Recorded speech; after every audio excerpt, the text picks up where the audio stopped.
हरे कृष्णा, राधे राधे, श्री शिवाय नमस्तु। आप सभी माताओं बहनों का मेरे YouTube चैनल वंदना काव्य में हार्दिक स्वागत है। आज आप सुनेंगे गर्भ कथा, लेकिन आज आप कुछ अलग जानेंगे।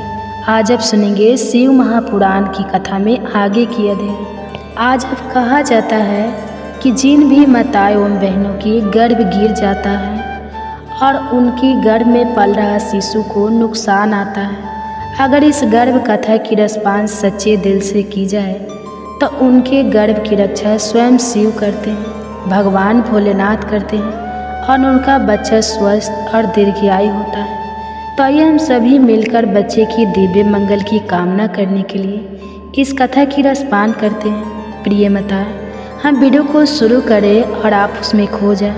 उससे पहले आपसे विनती है, हाथ जोड़कर विनती है कि आप हमारे चैनल को सब्सक्राइब कर लीजिए और साथ ही बेल आइकन को प्रेस कर लीजिए ताकि ऐसे ही गर्भ कथा की नोटिफिकेशन आप सभी माँ के पास सबसे पहले पहुँचे। और वीडियो को लाइक ज़रूर कीजिएगा और हाँ, हो सके तो ज़्यादा से ज़्यादा शेयर कीजिएगा ताकि हमारे जितने भी माताएं बहनें हैं गर्भधारण की हुई सबके साथ पहुँच सके। तो चलिए रसपान करते हैं। कमेंट्स में हर हर महादेव जरूर लिख दीजिए और चलिए इस कथा की ओर। शिव महापुराण हिंदू धर्म के प्रमुख 18 पुराणों में से एक है, जो भगवान शिव की महिमा, उनकी लीलाओं, अवतारों तथा उनके भक्तों की कथाओं का अद्भुत संकलन है। इसमें कई प्रसंग ऐसे हैं जो दिव्य गर्भ लीलाओं से जुड़े हुए हैं। इस गर्भ कथा में हम विस्तार से जानेंगे भगवान शिव की शक्ति से उत्पन्न दिव्य संतान की कथा, जो तप, भक्ति, श्राप, वरदान और दिव्यता से परिपूर्ण है। यह कथा विशेष रूप से उन श्रद्धालुओं के लिए है जो संतान प्राप्ति की इच्छा रखते हैं और शिव की कृपा से संपूर्ण गुणों से संतान की कामना करते हैं। सतयुग का प्रारंभिक काल था। सृष्टि सुशोभित हो रही थी, परंतु असुरों के राजा तारकासुर ने कठोर तप कर ब्रह्मा जी से वरदान प्राप्त कर लिया था। हे प्रभु, मेरी मृत्यु केवल शिव पुत्र के हाथों ही संभव हो। ब्रह्मा जी ने यह वरदान सोच समझ कर दिया था, क्योंकि वह जानते थे कि शिव जी तप में लीन हैं। उनकी पत्नी सती देह त्याग चुकी है और अब वे संसार से विरक्त हैं। तारकासुर ने इस वरदान के घमंड में स्वर्ग, पृथ्वी और पाताल तक में हाहाकार मचा दिया। देवताओं को पराजित कर उसने इंद्रलोक तक छीन लिया। सभी देवता ब्रह्मा जी और विष्णु जी के पास पहुँचे और याचना की, हे प्रभु, कोई उपाय कीजिए जिससे शिव जी फिर से विवाह करें और संतान प्राप्ति करें ताकि तारकासुर का अंत हो सके। भगवान विष्णु ने समाधान दिया, अब समय है कि सती देवी पुनः पृथ्वी पर जन्म ले। वही पार्वती बनकर शिव जी को पुनः गृहस्थ धर्म की ओर लौटने के लिए प्रेरित करें। हिमालय के राजा हिमवान और रानी मैना देवी को यह वरदान मिला कि उनके घर पार्वती के रूप में आदि शक्ति जन्म लेगी। पार्वती बचपन से ही शिव भक्ति में लीन रही। जैसे जैसे वे बड़ी हुई, उनके मन में शिव को पाने की अभिलाषा तीव्र होती गई। उन्होंने कठोर तपस्या आरंभ की। वर्षों तक बिना अन्न जल के शिव का स्मरण करती रही। यहाँ तक कि देवराज इंद्र और अन्य देवताओं ने उन्हें आशीर्वाद दिया।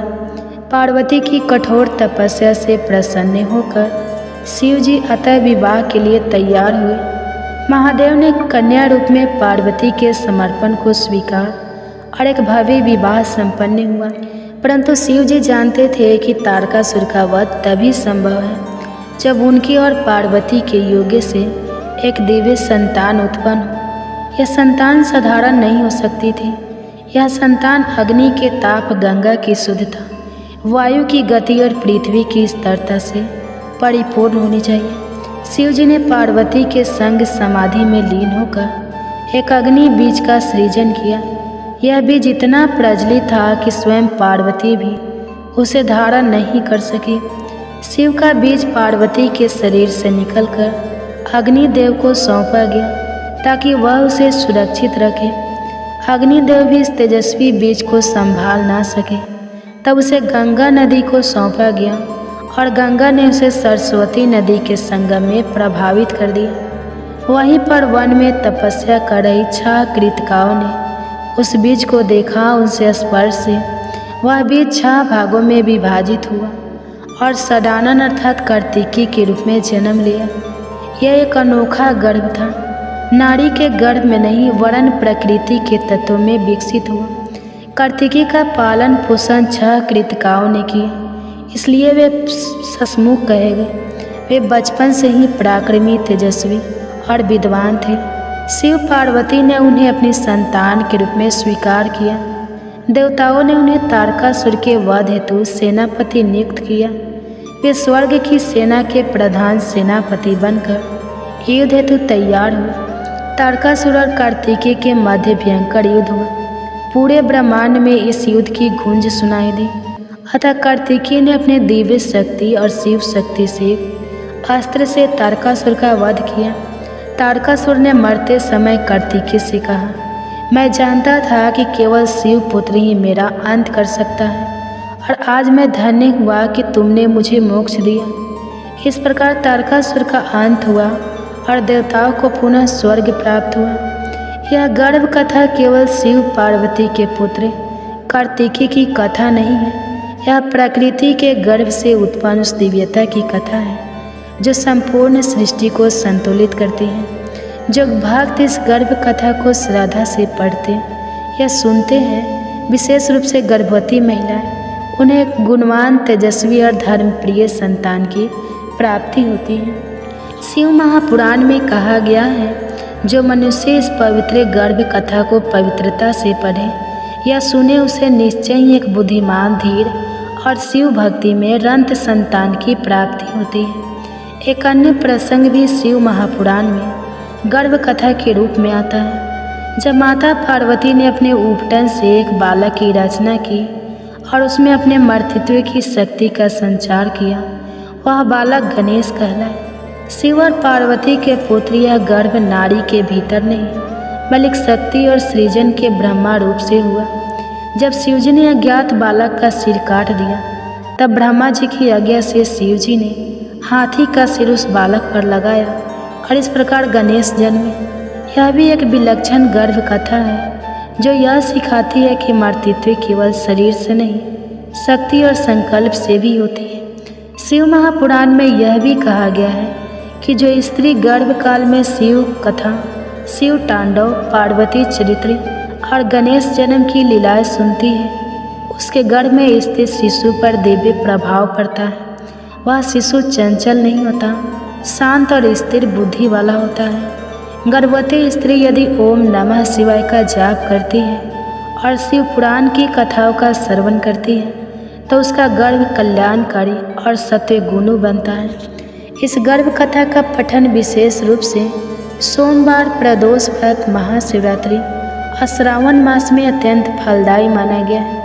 श्रावण मास में प्रातः स्नान कर शुद्ध वस्त्र धारण करना चाहिए। शिवलिंग का रुद्राभिषेक करें। जल से, दूध या शहद से ओम नमः शिवाय मंत्र का जाप करें। फिर इस गर्भ कथा का श्रवण या पाठ करें। अंत में भगवान शिव से संतान सुख या संतान की मंगल कामना हेतु प्रार्थना करें। शिव महापुराण की यह गर्भ कथा न केवल आध्यात्मिक दृष्टि से महत्वपूर्ण है, बल्कि यह प्रतीत है कि दिव्य संतान केवल शरीर से नहीं, तप, संकल्प, श्रद्धा और ईश्वरीय कृपा से प्राप्त होती है। यह कथा शिव के उस स्वरूप को प्रकट करती है जो संपूर्ण से प्रसन्न होते हैं और भक्त की सच्ची भावना पर कृपा करते हैं। शिव महापुराण की गर्भ कथा को आगे बढ़ाते हैं। जैसे जैसे कथा आगे बढ़ती है, हमें शिव पार्वती की पारिवारिक लीला, संतानों की शिक्षाएं और उन शिक्षाओं का गर्भस्थ शिशु और माता पिता पर प्रभाव देखने को मिलता है।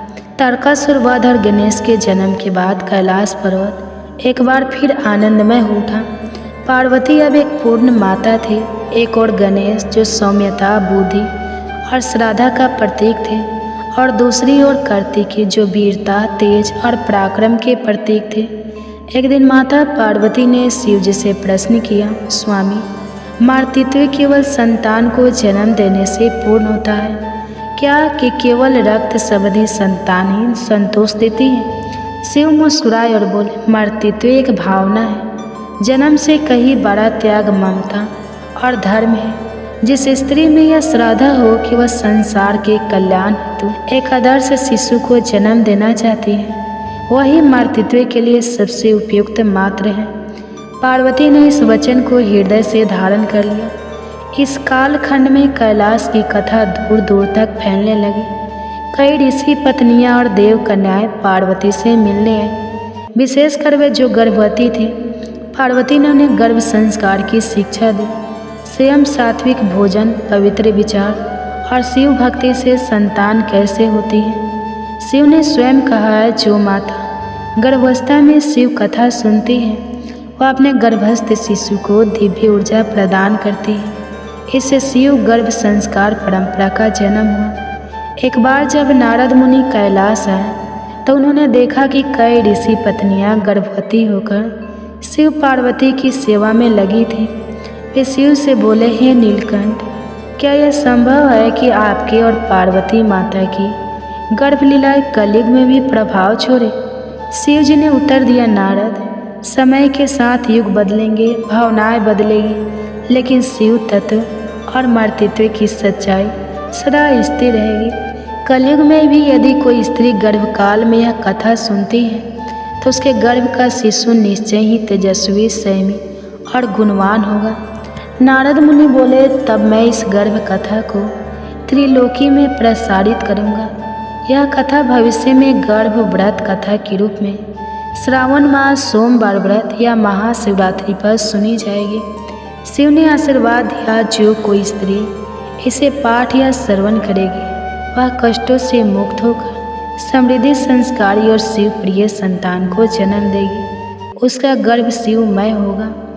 गर्भवती महिलाओं के लिए विशेष शिव मंत्र है, ओम नमः शिवाय। इसे जप करने से मानसिक शांति हेतु होता है। ओम समेश्वराय नमः शीतलता और भावनात्मक संतुलन हेतु। ओम कार्तिकाय नमः शिशु में तेज, बल और साहस हेतु। ओम गणपते नमः शिशु में बुद्धि और सौम्यता हेतु। ये थे शिव महापुराण में गर्भ कथा। तो प्रिय माताएं, आपको कैसा लगा वीडियो में कमेंट्स करके ज़रूर बताएं। अगर वीडियो अच्छी लगी है तो प्लीज़ लाइक कर दीजिए, और अगर अभी तक आपने मेरे चैनल को सब्सक्राइब नहीं किया है तो प्लीज़ आपसे विनती है कि आप अपने बच्चे की दिव्य मंगल की कामना करने के लिए इस कथा को लाइक करें और हमारे चैनल को सब्सक्राइब करके साथ ही बेल आइकन को प्रेस कर लें, ताकि ऐसे ही गर्भ कथा की नोटिफिकेशन आप सबके पास सबसे पहले पहुँचे, और हो सके तो ज़्यादा से ज़्यादा और भी गर्भवती माताओं के पास शेयर करें। क्या पता उनके भी घर में कोई छोटा सा पुत्र गणेश के जैसा पाने की लालसा हो। तो आप सुनिए गर्भ कथा। लेकिन आज आप कुछ अलग जानेंगे। आज आप जानेंगे शिव महापुराण कथा में आगे का अध्याय गर्भ कथा। तो आइए बड़े ही प्रसन्न चित्तमन से इस कथा की रसपान करते हैं। कहा जाता है कि जिन माताओं एवं बहनों की अभी तक गोद नहीं भरी है और संतान की लालसा रखती हैं, अगर इस शिव महापुराण की कथा, पूरी कथा सच्ची और श्रद्धा मन से इस कथा की रसपान करेंगी तो सावन मास में भगवान शिव की कृपा उन पर बनी रहेगी और जल्दी ही भगवान शिव उनकी गोद हमेशा के लिए भर देंगे। और जिन माताओं एवं बहनों की गर्भ में शिशु पल रहे हैं, कहा जाता है कि इस दिव्य मंगल कामना करने के लिए इस कथा की रसपान करेगी सच्चे दिल से तो उनका बच्चा दीर्घायु होगा और स्वस्थ होगा। तो आइए हम सभी माताएं एवं बहनें मिलकर अपने बच्चे की दिव्य मंगल की कामना करने के लिए इस गर्भ कथा की रसपान करते हैं। प्रिय माताएं, वीडियो थोड़ा लंबा होगा लेकिन ध्यान से पूरा जरूर सुनिएगा, क्योंकि अच्छी कथा है, आपको अच्छा महसूस होगा। अगर कथा अच्छी लगेगी तो लाइक कीजिएगा, और चैनल पे नए हैं तो प्लीज़ चैनल को सब्सक्राइब कर लीजिए और साथ ही बेल आइकन को प्रेस कर लीजिएगा, ताकि ऐसे ही सावन मास के सुनाने जाने वाले गर्भ कथा, शिव महापुराण की कथा की हर अध्याय आपको सबसे पहले पहुँचे और आप सुन सके। और हो सके तो ज़्यादा से ज़्यादा शेयर कीजिएगा। जितने भी हमारे गर्भवती माँ हैं सबके पास शेयर कीजिएगा, ताकि कथा की रसपान कर सके। कहा जाता है कि ज्ञान बांटने से ही फल मिलता है। तो आइए हम सभी पुण्य की फलदायी बने। प्रिय माताओं, पवित्र सावन मास आरंभ हो चुका है। वो मास जब भगवान शिव की कृपा हर भक्त की मनोकामना पूर्ण करती है, विशेष रूप से जो स्त्री या माँ बनने की प्रतीक्षा में है या जो अपने गर्भस्थ शिशु के कल्याण के लिए प्रार्थना करती है, उनके लिए यह मास अद्भुत पुण्यदायक है। आज हम सुनने जा रहे हैं शिव महापुराण की एक ऐसी सच्ची कथा जो न केवल शिव भक्ति की महिमा बताती है, बल्कि संतान प्राप्ति का चमत्कारी प्रसंग भी हमारे सक्षम रखती है। अमरपुर नगर में जहाँ एक धनवान और प्रतिष्ठित व्यापारी रहता था, उसका व्यापार दूर दूर तक फैला हुआ था। लोग उसका आदर करते थे। उसके पास धन, वैभव, प्रतिष्ठा सब कुछ था, पर एक कमी थी, उसके जीवन में संतान का अभाव था। कोई पुत्र नहीं था जो उसके वंश को आगे बढ़ा सके या उसके व्यापार को संभाल सके। हर रात उसकी आंखों में एक ही चिंता होती, मेरे बाद इस सब को कौन संभालेगा। और यही चिंता उसे भगवान शिव के चरणों तक खींच लाई।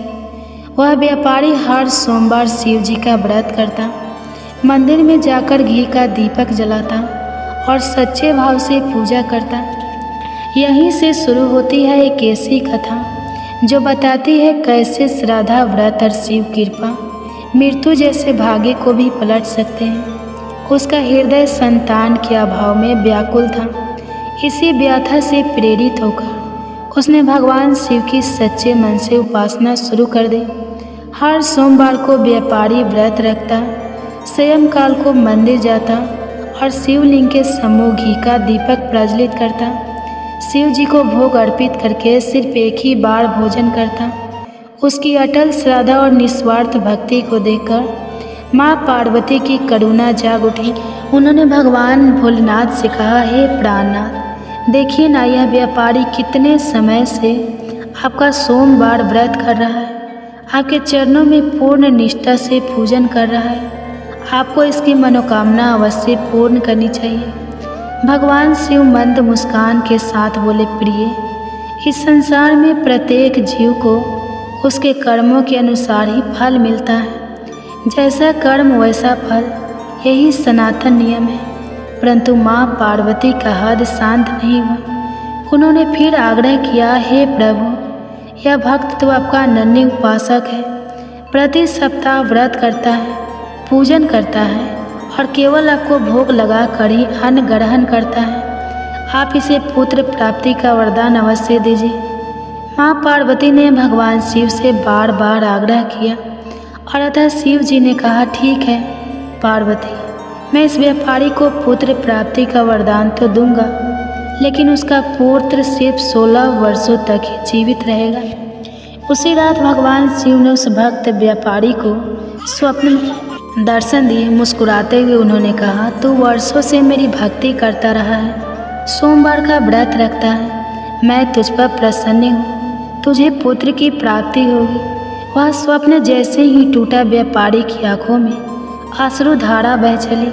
खुशी भी थी, लेकिन साथ ही गहरी चिंता भी। भगवान ने पुत्र का वरदान तो दिया था, पर साथ ही उसकी अल्पायु की छाया भी बता दी थी। फिर भी उसने अपनी भक्ति में कोई कमी नहीं आने दी। हर सोमवार वह पहले की तरह ही व्रत करता, भगवान शिव का दीप जलाता, पूजन करता और एक समय भोजन करता। कुछ महीनों बाद शिव कृपा से एक अति सुंदर पुत्र का जन्म हुआ। घर में जैसे खुशियों की बाढ़ आ गई। चारों ओर उल्लास था, बधाइयाँ थी, उत्सव था, संगीत था। पर उस व्यापारी के भीतर एक अद्भुत अदृश्य चिंता अभी बैठी थी। वह जानता था इस पुत्र का जीवन लंबा नहीं, और यही बात उसने अपने हृदय में ही छिपा ली। घर में कोई नहीं जानता था। उस वरदान का पूरा रहस्य उस दिव्य बालक का नाम अमर रखा गया। नाम ऐसा मानो भगवान ने ही उसके जीवन के क्षणों को अमृत देने की आशा छोड़ दी हो। जब अमर 12 वर्ष का हुआ तो पिता ने निर्णय लिया, अब इसे शिक्षा के लिए वाराणसी भेजना चाहिए। व्यापारी ने अमर के मामा दीपज को बुलाया और कहा, इसे गुरुकुल में भर्ती करा दो। शास्त्र, धर्म, नीति सबका ज्ञान पाकर यह एक सच्चा योगी पुरुष बने। अमर मामा के साथ निकल पड़ा ज्ञान की उस यात्रा पर जिसमें हर पड़ाव पर एक संस्कार बनकर उसके जीवन में उतर रहा था।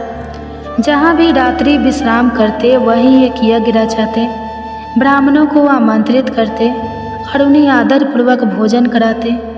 उनकी यह यात्रा केवल शिक्षा की नहीं थी, यह थी एक आंतरिक साधना, एक ऐसी सीख जो मन, वाणी और आचरण तीनों को पवित्र करती है। और फिर वह पहुँचे एक नगर में महोत्सव का वातावरण था। चारों ओर रथ, हाथी, बाजे गाजे सज्जित। नगर के कोने कोने से राजकुमारी के विवाह की शुभ सूचना गूंज रही थी। बारात आने वाली थी। राजा स्वयं स्वागत को तत्पर थे, लेकिन वर पक्ष में एक चिंता गहराई से घर कर रही थी। दूल्हे का पिता व्याकुल था क्योंकि उनका पुत्र एक आंख से अंधा था और डर था यदि यह बात राजा को पता चल गई तो कहीं विवाह से इनकार ना हो जाए। राजघराने का अपमान होगा और मेरे कुल की प्रतिष्ठा भी डूब जाएगी। तभी उसने अमर को देखा, सुंदर, तेजस्वी, सलीन, और उसके मन में एक कपटी विचार आया। उसने सोचा क्यों ना इस लड़के को दूल्हा बनाकर राजकुमारी से विवाह करा दूं, फिर धन देकर इसे विदा कर दूंगा और अपनी असली बहू को बाद में ले आऊँगा। धन के लोभ में उसने अमर और दीपचंद्र को प्रस्ताव दिया और दुर्भाग्यवश मामा दीपचंद ने भी उस प्रस्ताव को स्वीकार कर लिया। राजमहल में उत्सव छा गया। अमर को दूल्हे के वस्त्र पहनाए गए। शाही साज सज्जा के बीच अमर और राजकुमारी चंद्रिका का विवाह संपन्न हुआ।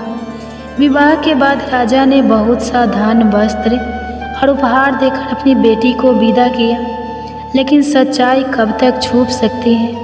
राजकुमारी के प्रति श्रद्धा से भरे अमर का अंतर्मन उससे झूठ सहन नहीं कर सका। उसने विदाई के समय राजकुमारी की ओढ़नी के कोने पर कुछ लिखा। राजकुमारी चंद्रिका, तुम्हारा विवाह मुझसे हुआ है। मैं वाराणसी शिक्षा के लिए जा रहा हूँ।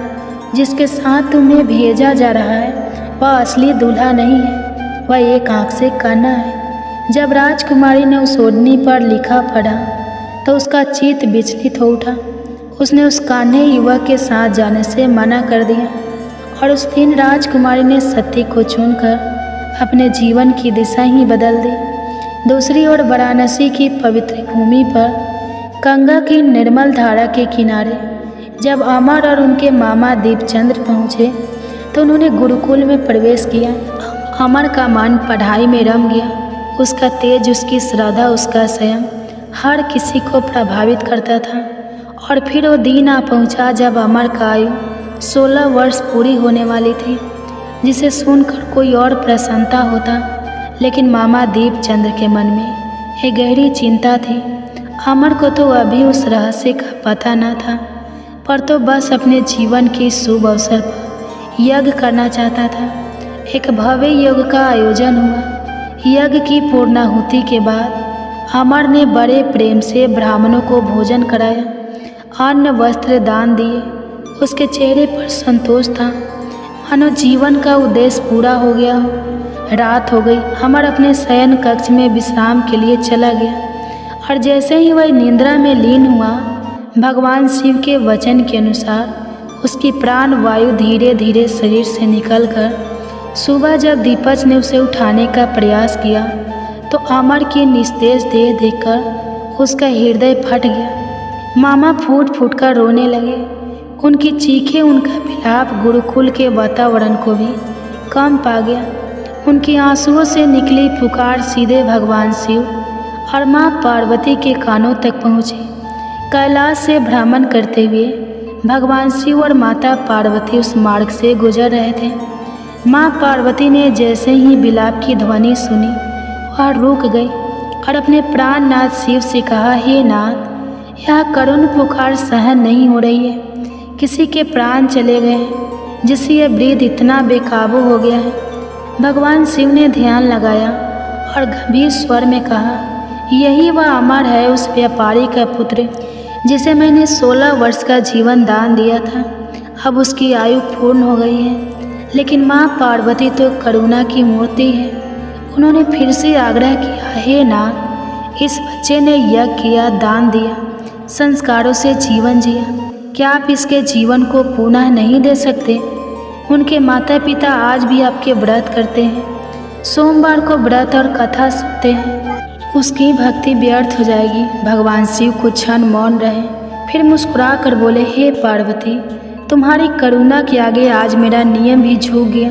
और उसी क्षण एक दिव्य प्रकाश अमर के शरीर में समा गया। अमर की सांसें फिर से चलने लगी, उसके नेत्र खुले, वह फिर से जीवित हो गया। चारों ओर आश्चर्य और आनंद की लहर दौड़ गई। मामा दीपज ने भगवान को हृदय से नमन किया। शिक्षा पूर्ण करने के बाद अमर अपने मामा दीपज के साथ अमरपुर लौटने के लिए निकल पड़ा। जब वे यात्रा करते ही उस नगर में पहुँचे जहाँ अमर का विवाह हुआ था, तो अमर ने वहाँ एक भव्य योग का आयोजन किया।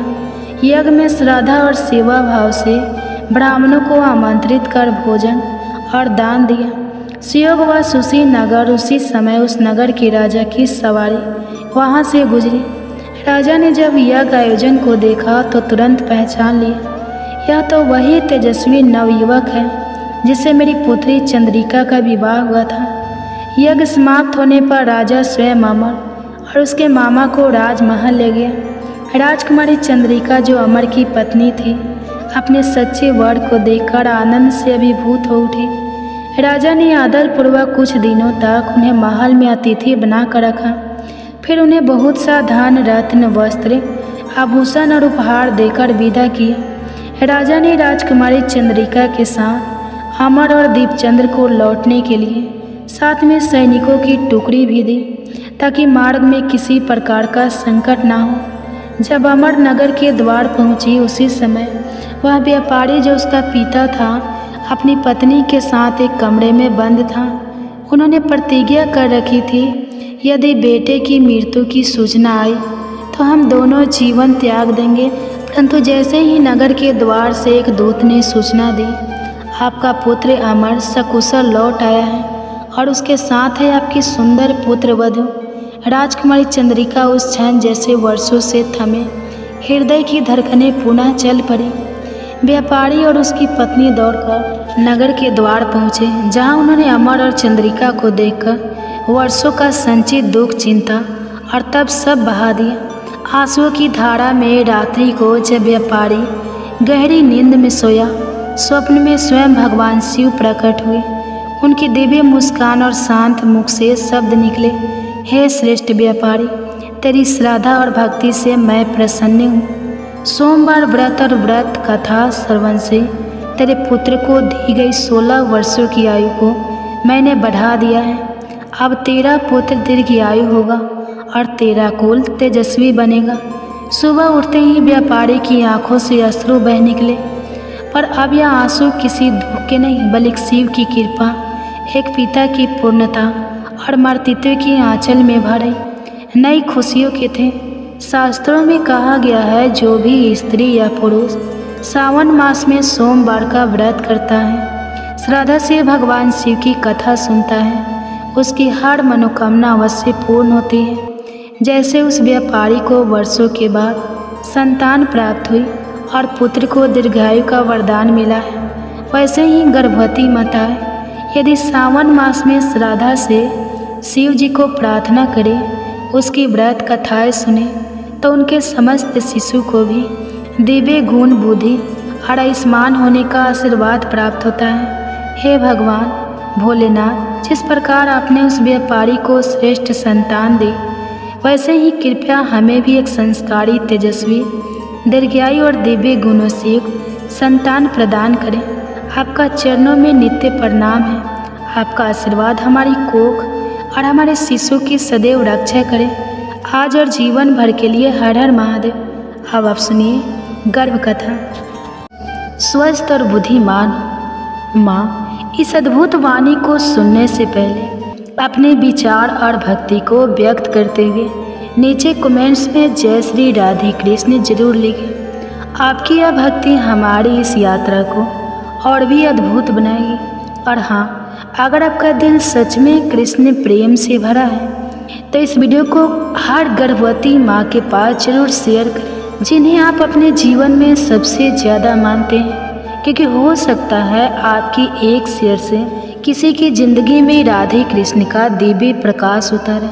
साथ ही यदि आप हमारे चैनल वंदना काव्या पर नए हैं तो अभी सब्सक्राइब करें और घंटी के बटन को दबाएं ताकि आप हमारी हर नई भक्ति यात्रा का हिस्सा बन सकें। तो चलिए बिना देरी किए इस दिव्य यात्रा की ओर बढ़ते हैं। आपने तो महाभारत में कहानी सुना ही होगा राजा परीक्षित की।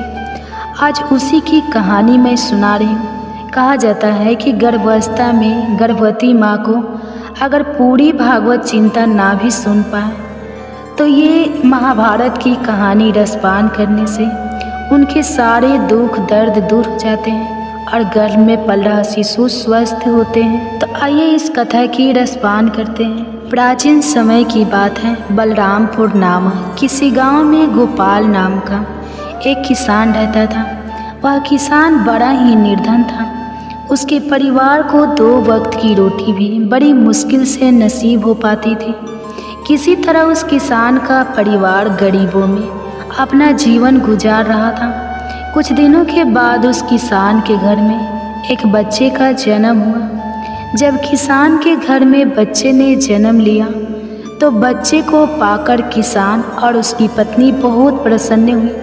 उनकी खुशी का कोई ठिकाना नहीं रहा, क्योंकि शादी के कई साल बाद उनके आंगन में बच्चे की किलकारी गूंजी थी। जब आसपास के लोगों को यह पता चला कि किसान के घर में बच्चे का जन्म हुआ है तो आसपास के लोग और नाते रिश्तेदार किसान की पत्नी को बधाई देने के लिए उसके घर आने लगे। किसान गोपाल के घर जश्न का माहौल था। खूब खुशियाँ मनाई जा रही थी। तभी क्या होता है कि उस किसान के घर एक बड़े ही सिद्ध महात्मा भिक्षा मांगने के लिए आते हैं और द्वार पर खड़े होकर भिक्षा के लिए आवाज़ लगाने लगते हैं। किसान के घर में आज बड़ा ही खुशी का दिन था, इसलिए उसने जब साधु महाराज को द्वार पर खड़ा हुआ देखा तो डांट तो किसान अपने घर से बाहर आया। बाहर आकर उन साधु महाराज से बोला, हे महात्मा, आज आप बड़े ही शुभ अवसर पर मेरे घर पर पधारे हैं। कृपया आप घर के अंदर चलिए, कुछ जलपान ग्रहण कीजिए और मेरे पुत्र को आशीर्वाद दीजिए।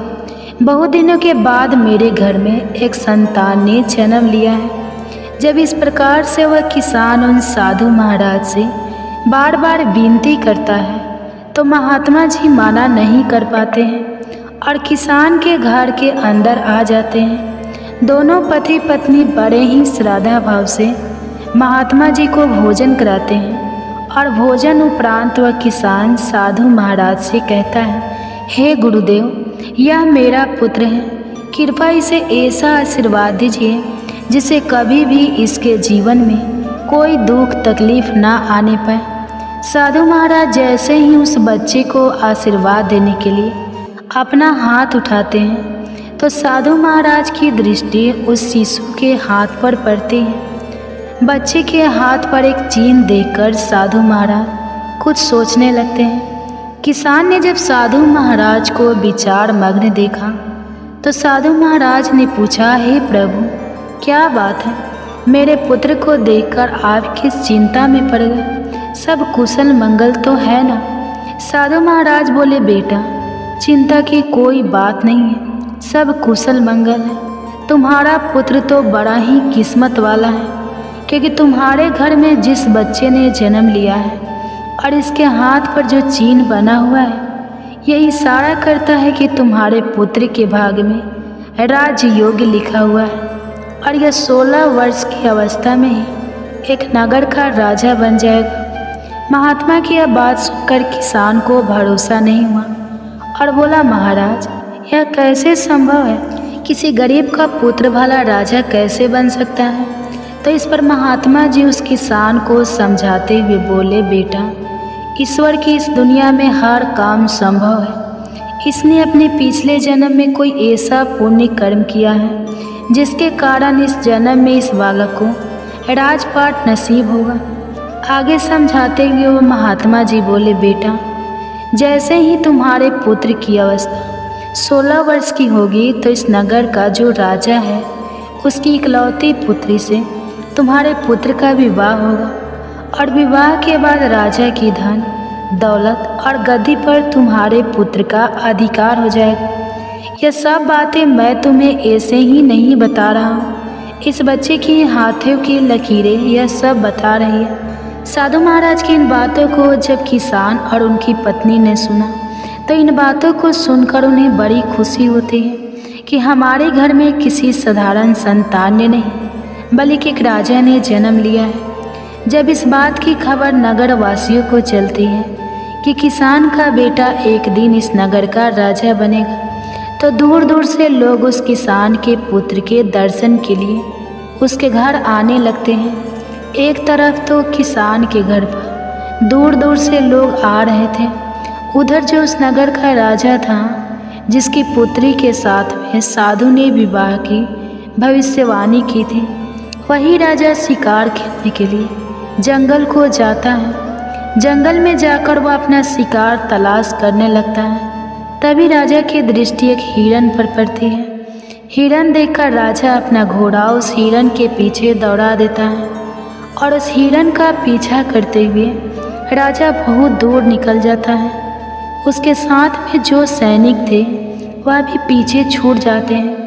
राजा काफ़ी देर तक उस हिरन का पीछा करता है, लेकिन वह उस हिरन का शिकार नहीं कर पाता है, क्योंकि घने जंगल होने के कारण हिरन राजा की नज़रों से ओझल हो जाता है। राजा को अपने शिकार का पीछा करते करते बहुत देर हो चुकी थी।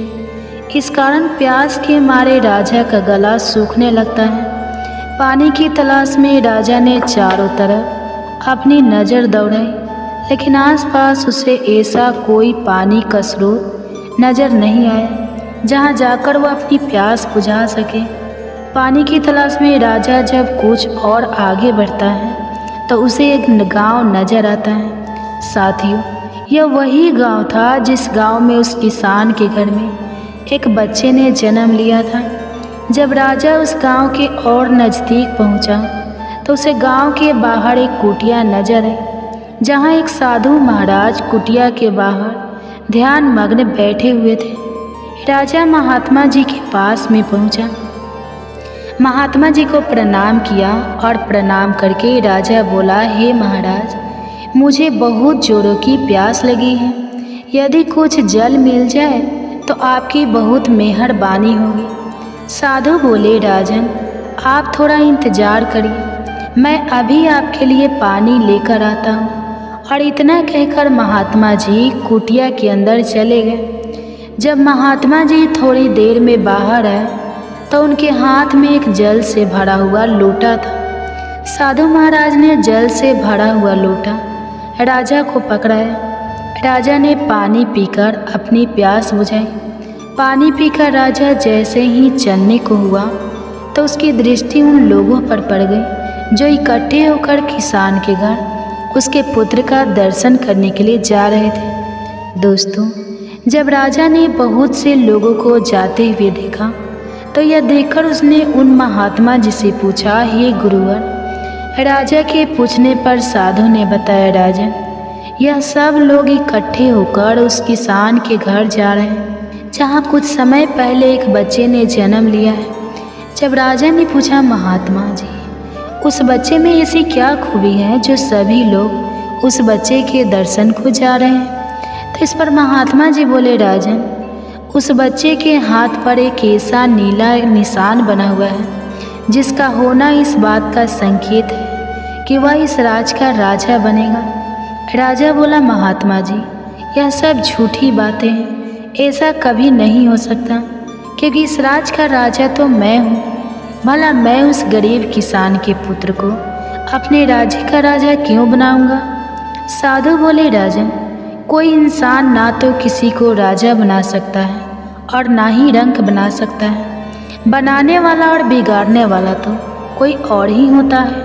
और रही बात उस किसान के पुत्र के राजा बनने की, तो मैं आपकी जानकारी के लिए बता दूं कि आज से 16 वर्ष के बाद उस किसान के पुत्र का विवाह आपकी इकलौती बेटी के साथ में होगा और विवाह के बाद वह इस नगर का राजा बन जाएगा।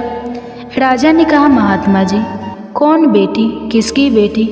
मेरे तो कोई औलाद ही नहीं है, फिर आपकी भविष्यवाणी कैसे सच साबित हो सकती है? साधु महात्मा बोले, राजन, आज से 1 वर्ष के बाद में आपकी रानी की कोख से एक कन्या जन्म लेगी। उसी कन्या के साथ में इस गरीब किसान के पुत्र का विवाह होगा और विवाह के उपरांत वह इस नगर का राजा बन जाएगा। माँ, साधु महाराज के मुख से जब राजा इन बातों को सुनता है तो इन बातों को सुनकर वह खुश होता है और दुखी भी होता है। खुश इसलिए होता है क्योंकि राजा की कोई संतान नहीं थी। जब उसे पता चलता है कि उसके घर में भी एक कन्या जन्म लेगी, वह भी एक बेटी का बाप बनेगा, तो यह जानकर राजा को बड़ी खुशी हुई। लेकिन उसके दुख का कारण यह था कि जैसा साधु महाराज ने बताया कि तुम्हारी पुत्री का विवाह गरीब किसान के बेटे से होगा, तो यह जानकर राजा दुखी हो जाता है और उसे गुस्सा भी आता है। राजा अपने मन में विचार करता है कि आखिर एक मामूली से किसान का बेटा मेरा दामाद कैसे बन सकता है? मैं कदापि ऐसा नहीं होने दूंगा।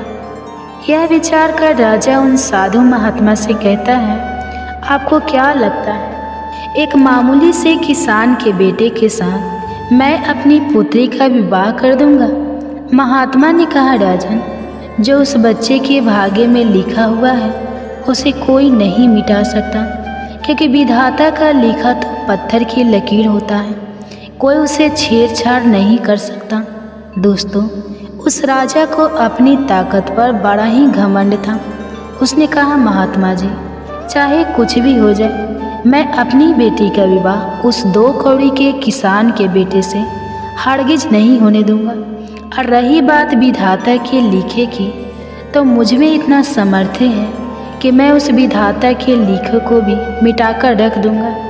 महात्मा जी ने मुस्कुराते हुए कहा, राजन, मैं भी यही हूँ और आप भी यही हो। पहले वह समय आने दो, फिर देखते हैं कि क्या होता है, कौन किस पर भारी पड़ता है। राजा ने कहा, ठीक है महात्मा जी, समय आने दो, फिर आप देखना। यह कहकर राजा साधु महाराज को प्रणाम करके अपने घोड़े पर सवार होकर अपने महल को चल देता है। महल पहुंचकर राजा विचार करता है, ऐसा क्या किया जाए जिससे सांप भी मर जाए और लाठी भी ना टूटे। मैं ऐसा क्या करूं कि ऐसी नौबत ही नहीं आए कि मुझे अपनी बेटी का विवाह उस गरीब किसान के बेटे से करना पड़े। पूरी रात राजा इसी कसमस में गुजार देता है। काफ़ी सोचने के बाद उसे एक युक्ति नजर आई।